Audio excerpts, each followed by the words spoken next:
Today is cheat day, so we're going to be making an over-the-top Nashville chicken sandwich in your Ninja Foodi. We're also going to make a little bit of coleslaw to serve with the sandwich because we want that cooling effect, because this sandwich is going to be hot, hot, hot. So this is just my version of an over-the-top Nashville chicken sandwich. Once again, my name is Lisa and welcome to Pressure Crisp.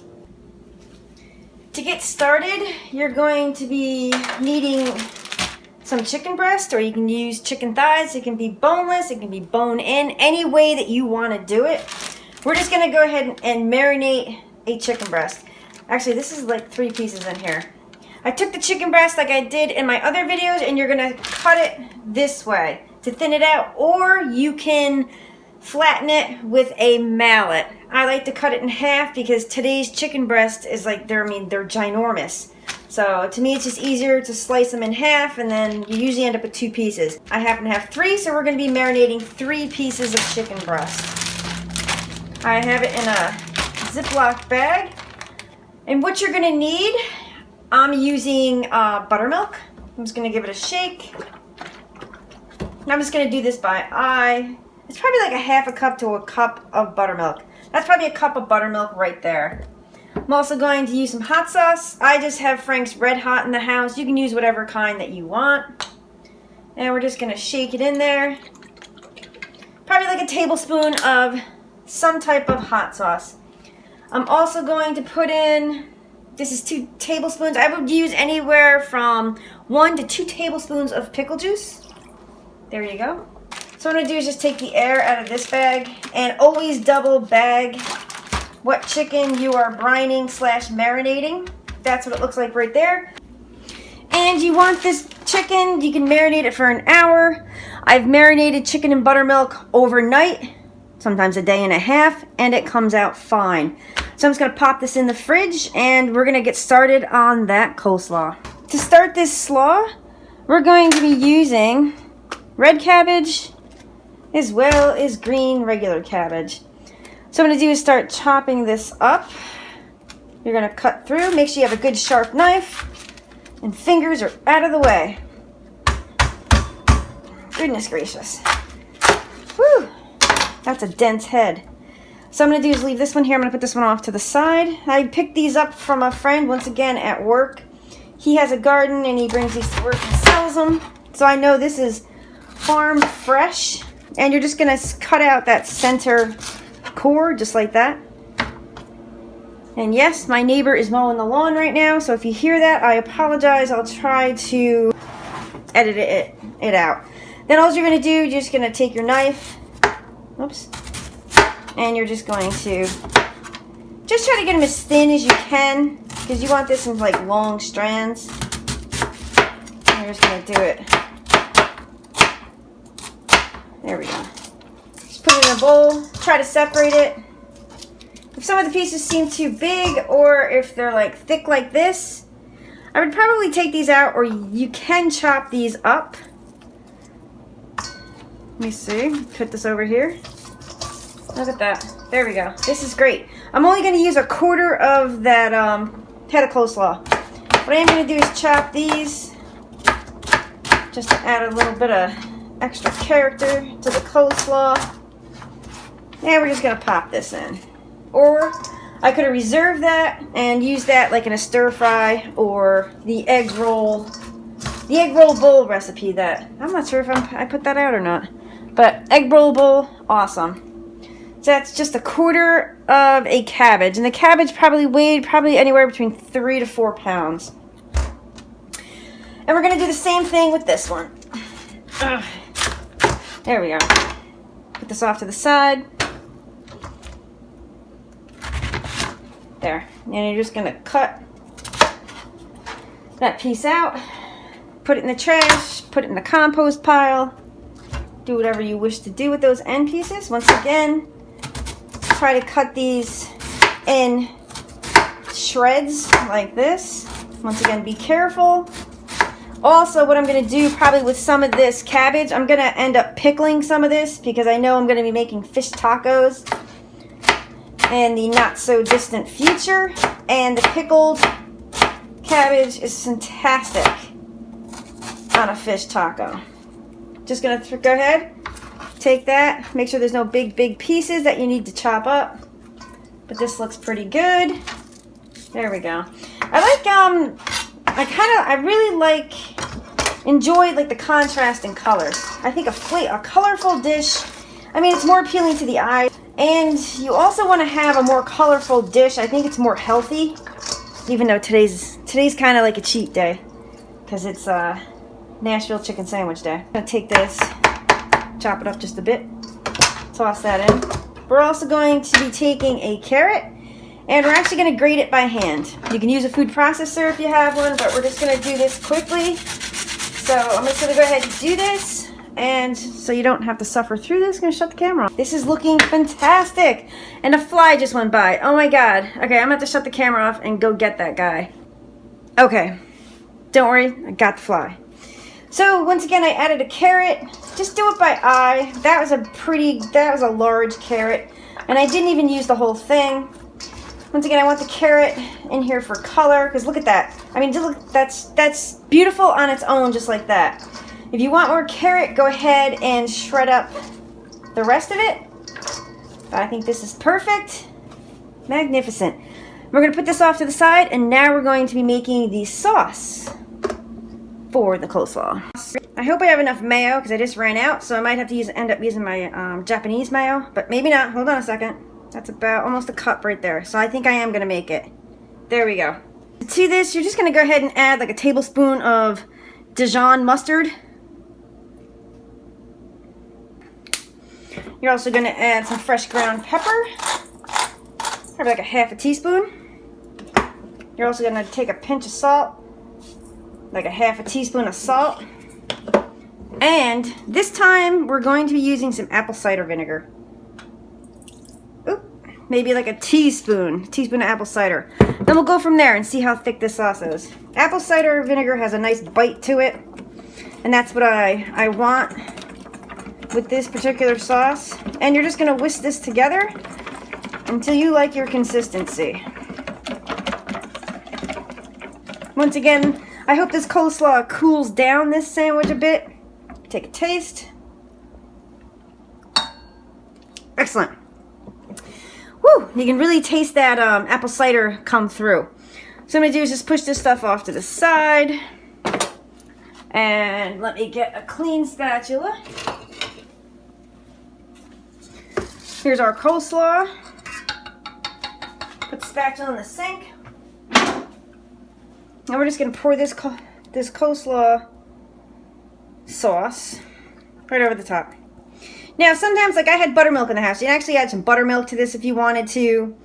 I've had sour cream in the past, but this is what we're just making today. We're just making a simple, easy coleslaw for this over-the-top Nashville chicken sandwich. You can use a spatula or you can use tongs to mix this all together. And this should come together nicely. I mean, look at these colors. This is just, it's just gorgeousness in a bowl. I mean, look at this. Wow.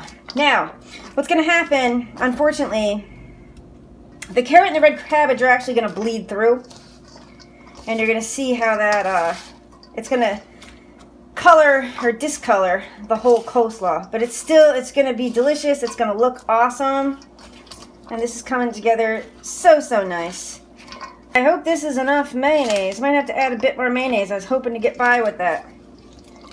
Yikes.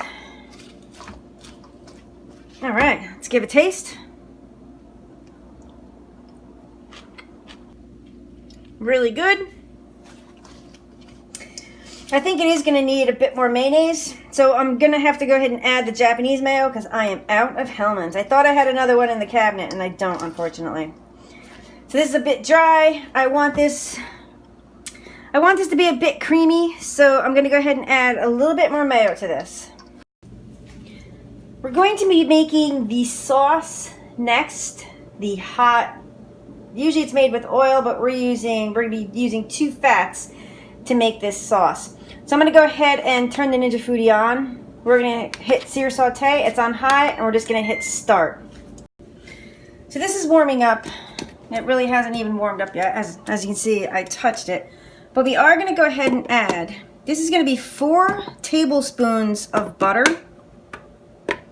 Now I think, I've seen some recipes online that call for lard. I don't have any lard, so what I'm going to be using is some bacon grease. When I cook my bacon or when I cook pork belly, I actually save the grease.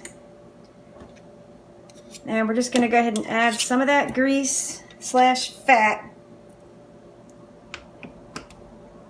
right in with the butter.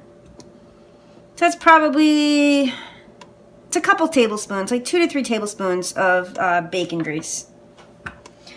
Or if you have lard, use lard, or the fat off some pork belly, just go ahead and use that. So I'm going to go ahead, I'm just going to let that melt for a second. That seems to be melting nicely. And I'm going to go over the ingredients that we're going to be adding to this fat mixture. I'm going to go ahead and add, let me use the whisk here to get this going. Okay, so to this, we are going to add a teaspoon of black pepper, teaspoon of kosher salt, teaspoon of granulated garlic, teaspoon and a half of paprika, sweet paprika, and a teaspoon of brown sugar, and this is 2 tablespoons of cayenne pepper. Yes, we're adding it all. If you're going to have this, you're going to have this, and this is actually half of what they traditionally serve or traditionally make. I heard they add like anywhere like 4 tablespoons of cayenne pepper. We're just going to go ahead and cook this just for a few minutes, and then we're going to pour it off into another dish. Look at this. This is going to be fiery hot, but so delicious. And yes, this is a serious cheat day here today. Nashville chicken sandwich with all this fat. And I'm sure people are going to comment about how I use bacon fat. So go ahead, leave the comments. Just roll with it, baby. Roll with it. See how we're starting to bubble it a bit here? The fat actually brings out the flavor in these spices. All right, I'm going to go ahead and shut your Ninja Foodi off, and we're going to pour this off. Once again, this is a very dangerous part of this, so I want you to be careful. If you're not comfortable doing this, cook this on the stove top. There we go. That's all we're going to do. I'm going to take this out. Try not to get this on your clothes. It will stain. What I'm going to do, I'm going to bring this over to the sink, and I'm going to clean this pot out and put it right back in again. Now we're going to be setting up our dredging station so we can cook the chicken. We're going to set up the flour area. So this is about 1/3 of a cup of all-purpose flour. Since I just went to the Asian market this morning and I resupplied my Asian supplies, we're going to go ahead and do 1/3 cup of rice flour. But you can use cornstarch. Now, we cannot season this, so we have to go ahead and season this. This is what these other seasonings are for. To this, we're going to add a teaspoon of kosher salt, teaspoon of black pepper, teaspoon of garlic, and a teaspoon and a half of paprika. And we're just going to whisk this in to the flour mixture because we're seasoning everything today. Once again, we're just going to put this in the usual way that we set up our dredging station. Now on to our wet station. We're going to be, you know something, I probably should have said this in the beginning, but we're actually going to be doing this 2 different ways. We're actually going to double dip back into the flour to do one, and then we're also going to be using panko for the other. I want to see which one tastes better, because when you deep fry, it's easier to get a nice crunch on double flour chicken than it is to air fry. But I still want to go ahead and do it since we do have 2 to 3 pieces of chicken in there. Let's do it both ways. So to this, what I'm going to do, I'm going to go ahead and add some egg. An egg. We're going to do 1 egg. And since I do have buttermilk in the house, I'm going to go ahead and pour some buttermilk in here. Beautiful. Look at that. Also, we're going to use some of that Frank's Red Hot. We're going to add that right into that mixture. It just adds another layer of flavor. For this, what we're going to do, just take that whisk and we're going to whisk this up. Whoops. Oh shoot, I got hot sauce all over me. All right, don't wear white in the kitchen when you're making stuff with hot sauce. That's lovely right there. Put that back there. Let me get that egg out of there. To our final station, what I'm gonna do is just do my usual. We're gonna use plain breadcrumbs. Just iron this. Probably like a 1/4 cup, because I want more of that panko to shine through. And panko crumbs, probably like 3/4 of a cup to a cup of panko. The breadcrumb mixture, we're gonna go ahead and add 1/2 teaspoon of pepper, 1/2 teaspoon of kosher salt, and 1/2 teaspoon of garlic. I was gonna add a little bit more cayenne to this, but between the egg mixture having some hot, the marinade brine having some hot sauce in it, and that sauce is gonna be over the top hot, I didn't want to add any more. If you want another layer of flavor with hot, go ahead and add it. This is great. Look at that, beautiful. I'm gonna put this off to the side. Let me clean up a bit of this mess, and then we're ready to do the chicken. So we have our marinated chicken. Yes, beautiful, gorgeousness. We're gonna go ahead and take a piece out. Just let it drip off just a bit. We're gonna do what we usually and normally do. We're going to dredge this in flour. There we go.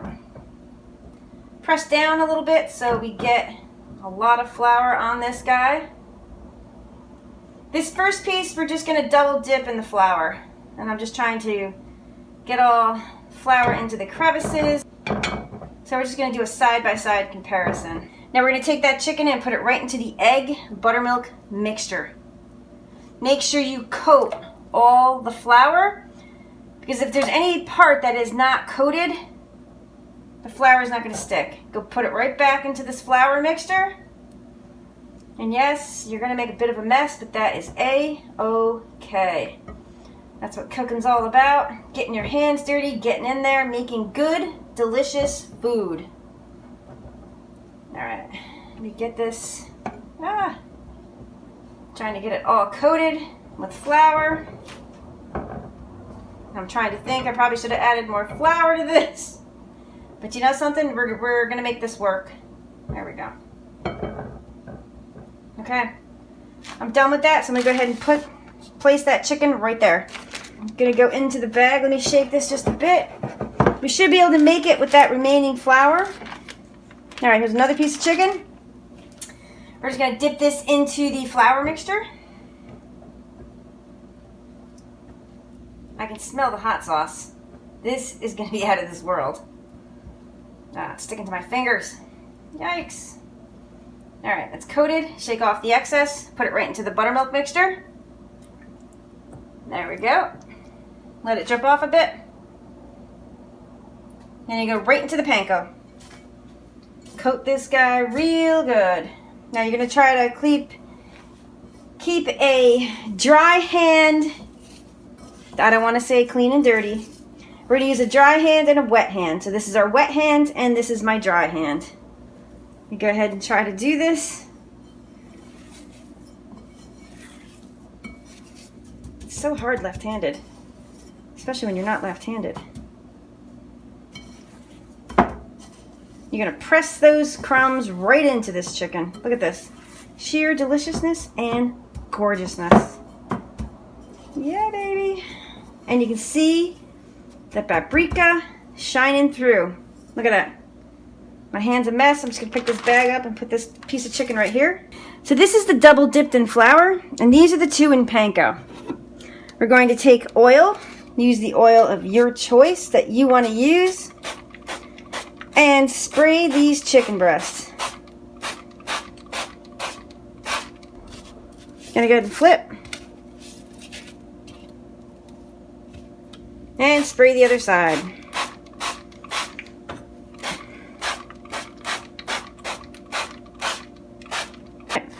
I'm just gonna pop these into the air crisp basket. Let's see if we can get all these guys in here. Here goes the flour one. I'm gonna put that right there. We're just gonna take a panko one, put that guy right there. Oh, this is gonna be tight. You know what I'm gonna do? Let's just do a side-by-side comparison. Let's just do 2 and I'll do the other one at a later date. Well, not a later date, we'll do it after these are done. We're gonna go ahead and close the lid.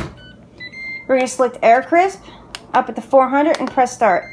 Defaults to 20. So what I'm going to do is like probably at the 8 or 10 minute mark, I'm just going to flip these over. Cooking for like 10 minutes, so we're going to pop the top. Ooh, both are looking wonderful. So I'm going to use a spatula. You're going to go ahead and flip these. Once again, be careful when you're doing this. I think I'm just used to it. We're sticking just a bit, and I have the technology. I rebuilt it. Now, if you notice any part of the chicken is dry, go ahead and spray it with some oil. So it's been about 15 minutes. We're gonna pop the top. We're going to take a quick temp of this chicken. That's done. Done. Done. And done. We're gonna take this chicken out. I always advise you, go ahead and put it on a wire rack. Alright, so we're just going to take it out of the Ninja Foodi. There we go. Just put it on a wire rack. By doing so, it just maintains the...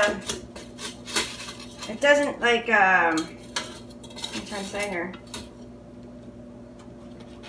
Look at that. That is beautiful. Now what we're going to do too... I didn't have plain white bread, so I did have ciabatta rolls. So we're going to use ciabattas as our base for this Nashville chicken sandwich.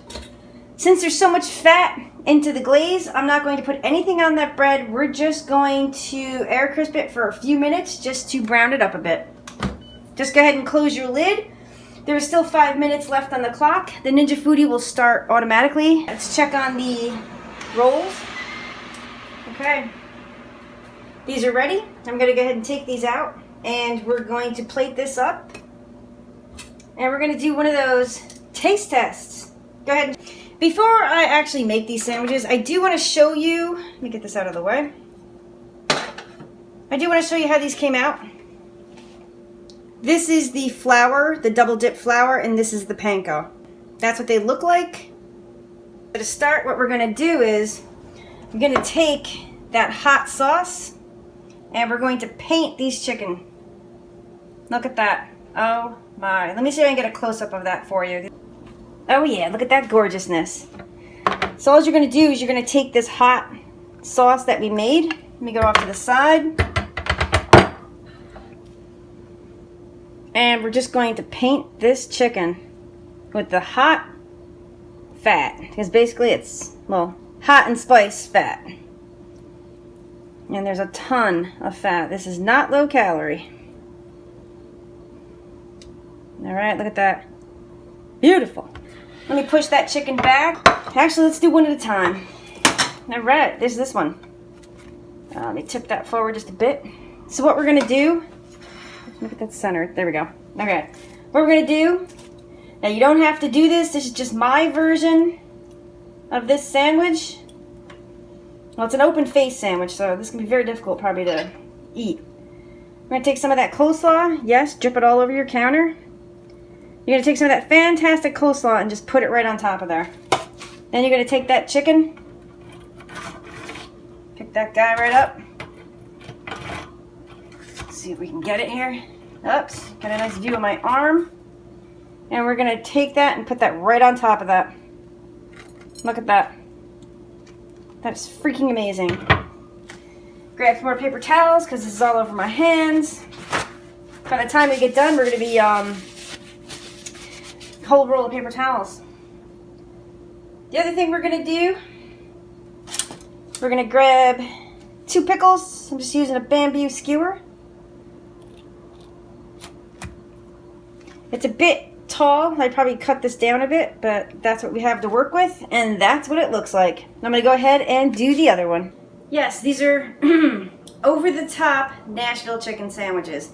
This is the Lisa version. This is not the traditional way to serve these, but I figured the cooling coleslaw would help with the heat. But here's the sandwiches. Let me see. The one on the right is the panko, and this is the double flour. So let's go right to that taste test. Now we're back.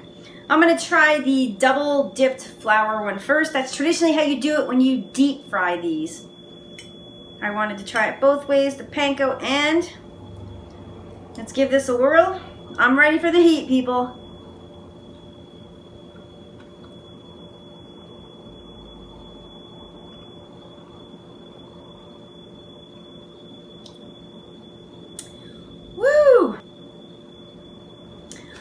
It's really not that bad. Yes, the heat make my eyes water. See, the flour on flour, it's crunchy, and this is a hot sandwich.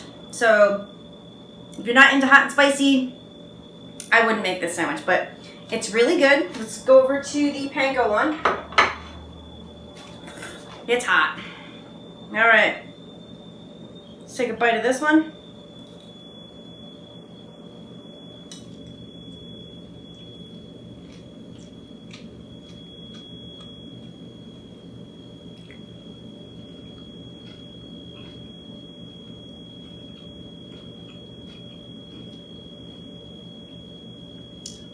Excuse me.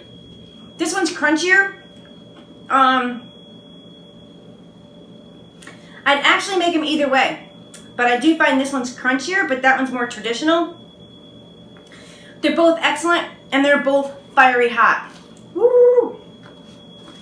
So, please like and subscribe. Give it a thumbs up if you like it. Leave comments down below. Share this video all over social media. I would appreciate it. Get the word out.